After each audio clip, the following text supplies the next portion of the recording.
So in this problem it says x is a number less than 4, so that would mean x is less than 4. So that's what we need to get all of these to equal. So the first one, x is less than 2, clearly does not work. So let's find out about x plus 6 is less than 10. X plus 6 less than 10. So if you subtract 6 from both sides, you end up with x is less than 4. So it looks like that one will work.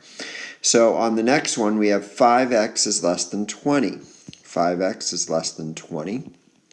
Divide by 5, and you end up with x is less than 4. That one works as well.